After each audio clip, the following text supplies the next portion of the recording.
Yo, yo, yo, yo, yo, what it do, family? High value basketball. We are back once again. Be sure to like, share, subscribe, hit that notification bell too.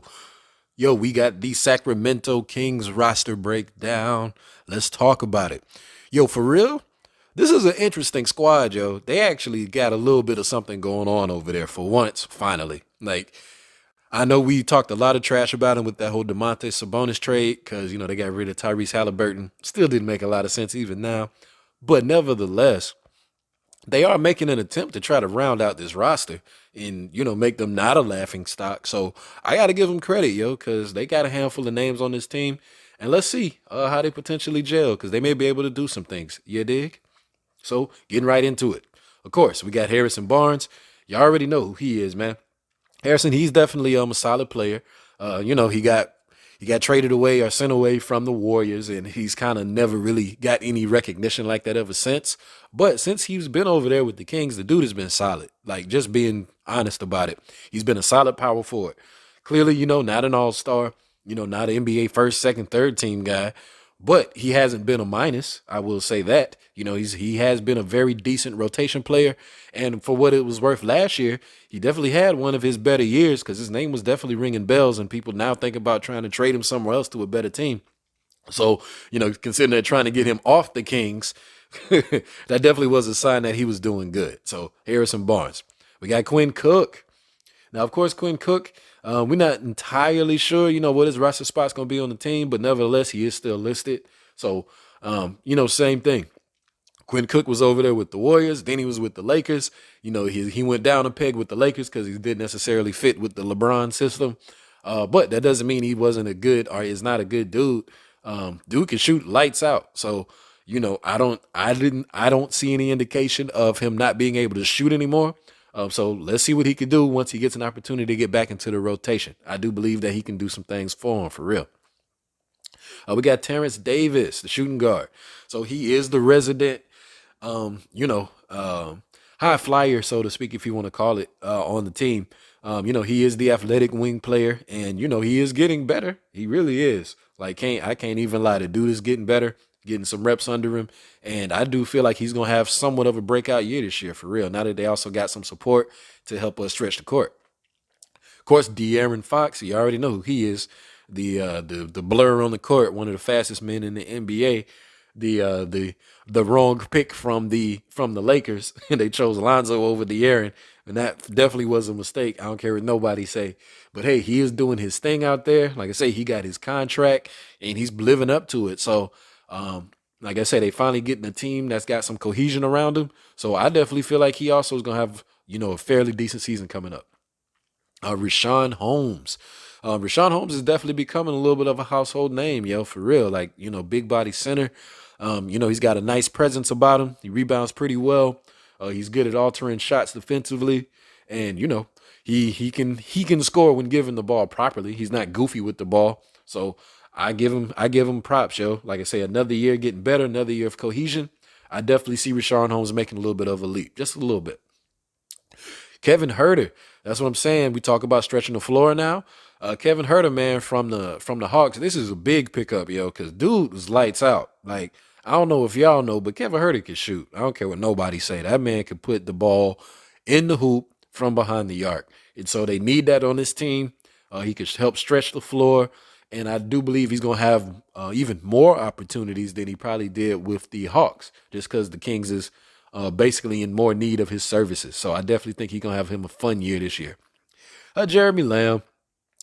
I don't know about Jeremy Lamb, man. He just always seemed to be a name that people anticipate is going to do something, and then he just becomes average. I don't know. He never really does anything to majorly stand out. He's a good body. He'll fill a rotation spot, but he's definitely not a game changer by any means. So, shout out to Jeremy Lamb. No, he's on the spot. He's on the team.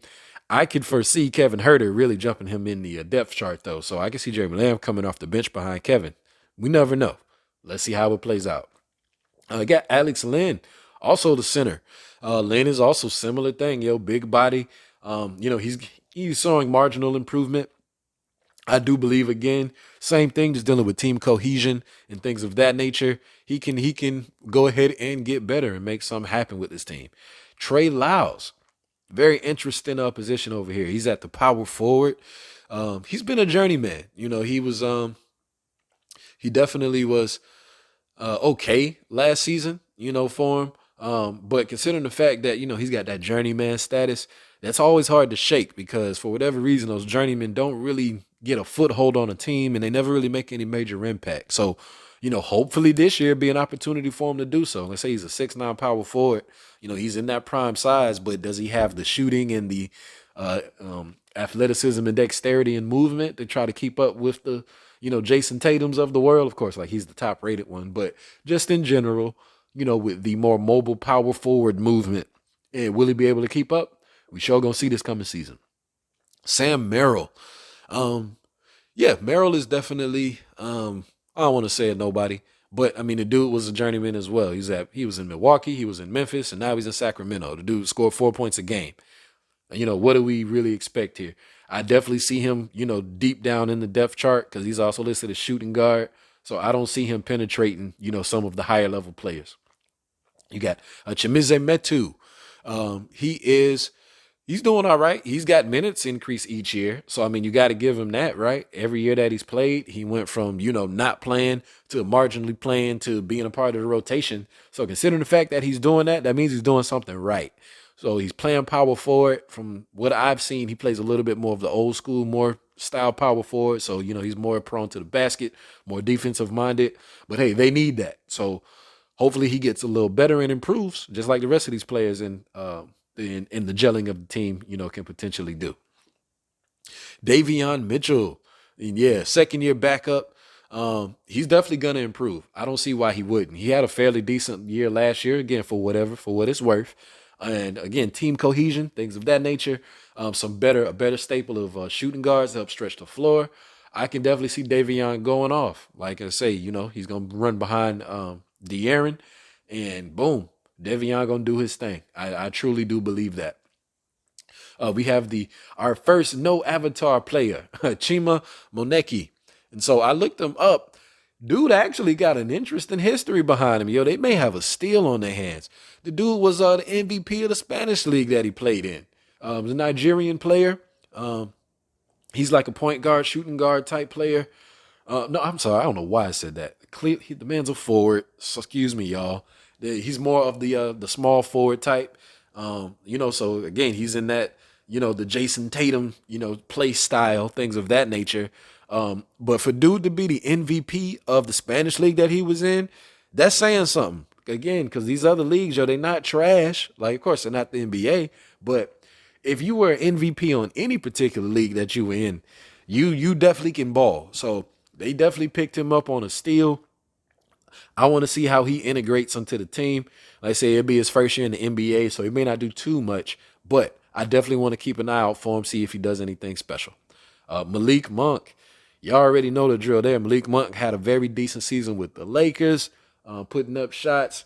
The team had no cohesion, so he really didn't get to go off like that.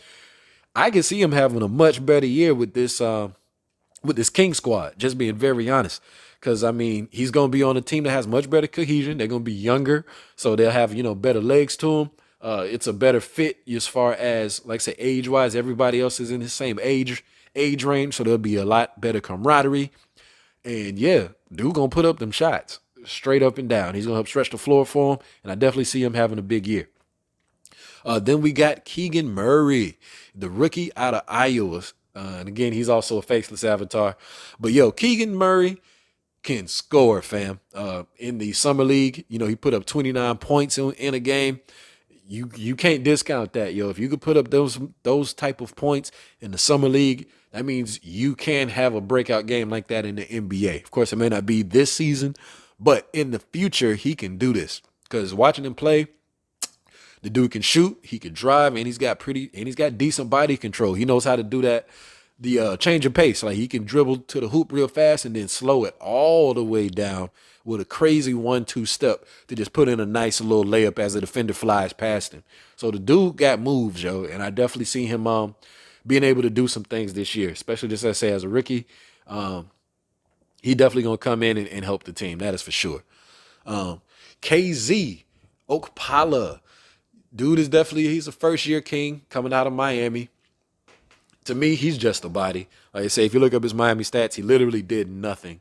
So him coming over to the Kings, that's just him filling up a roster spot, and I feel like that's all he gonna do this season as well. Like I say, of course, give him a nod to try to improve, but I don't see any way that can happen.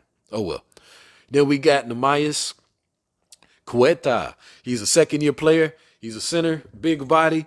He's shown marginal improvement, got his minutes and stuff like that. So I definitely believe, he's just going to continue in that same direction. They'll sub him in when they just need somebody to fill in the beef at the rim. And, that's his only identity so far. And last but certainly not least, Domantas Sabonis. Yo, the 6'11" power forward, the center size power forward is legit, y'all. The man is legit.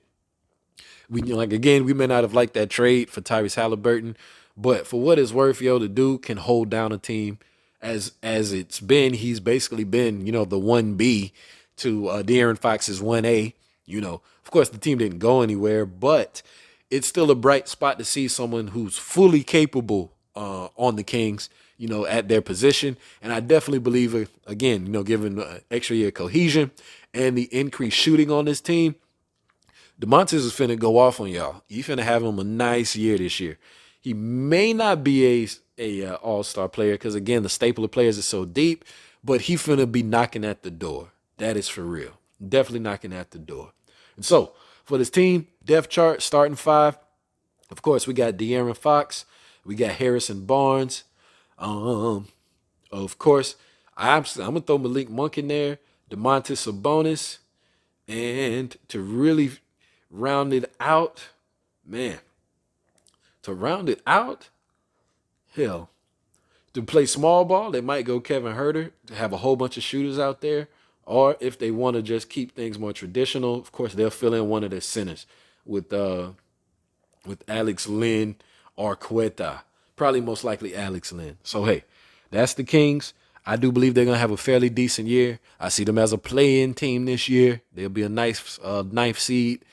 And, yeah, let's see how they do. High Value Basketball family. Like, share, subscribe. Peace.